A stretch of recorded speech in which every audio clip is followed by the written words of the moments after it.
ஒரு நாட்டில் ஒரு கிழவி அரசாங்கத்துக்கு ஒரு மனு கொடுத்தா. அந்த மனு விசாரணைக்கு வந்துச்சு. கிழவி அரசவைக்கு வந்தா. அரசர் வந்து அரியணையில் இருக்கார். மந்திரி கேட்குறாரு, என்னம்மா உன்னுடைய பிராது, என்னம்மா உன் மனு அப்படின்னு கேட்குறாரு. ஐயா, நான் ஒரு வயசானவ, எனக்கு யாரும் துணை கிடையாது. நான் இட்லி வியாபாரம் பண்ணி என் கணவர் இறந்த பிறகு கொஞ்சம் நகையெல்லாம் இருந்தது, அதெல்லாம் வச்சுக்கிட்டு என் வயிற்று குழப்ப ஓட்டிக்கிட்டு இருக்கேன்.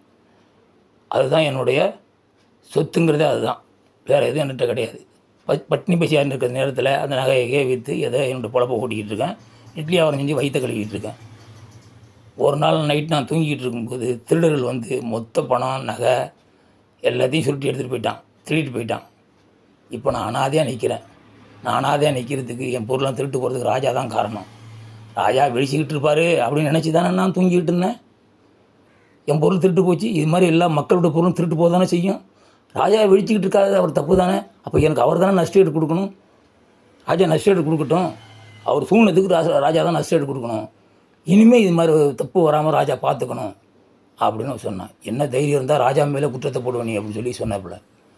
உடனே ராஜா வந்து அங்கே கீழே இறங்கி வந்தார். அந்த கிழவி காலில் வந்து விழுந்தார். நான் தூங்கிட்டேன் அப்படிங்கிறத சொல்லாமல் சொல்லி, நீ எனக்கு வந்து ஞானத்தை போதிச்சிட்ட.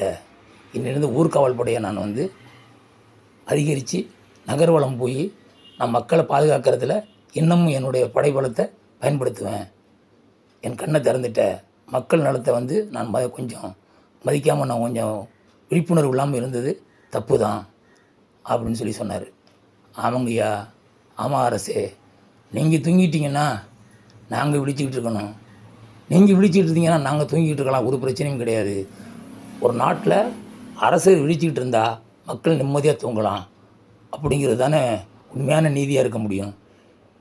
இன்னும் நாள் நீங்கள் விழிச்சிக்கிட்டு இருக்கீங்கிற ஒரு நம்பிக்கை எங்களுக்கு நீங்கள் கொடுக்கணும் அப்படின்னு சொல்லிவிட்டு அந்த நஷ்டஈடு கொடுத்த தொகையை வாங்கிக்கிட்டு அவர் வீட்டுக்கு போனான். அன்னையிலேருந்து நகர்வலம், ஊர்காவல் படை எல்லாம் நல்ல பாதுகாப்பு பலப்படுத்தப்பட்டுச்சு. அந்த நாடு சுபிச்சமாக மக்கள் நல்லா இருந்தாங்க. அப்படிங்கிறது தான் இந்த கதையினுடைய நீதி. நல்ல பொழுதையெல்லாம் தூங்கி கெடுத்தவர்கள் நாட்டுக்கு எடுப்பதும் தானும் கெட்டார்னு ஒரு படத்தில் ஒரு பட்டுக்கோட்டை கல்யாணத்தின் பாட்டு ஒன்று வருது. அதான் எனக்கு ஞாபகத்துக்கு வருது.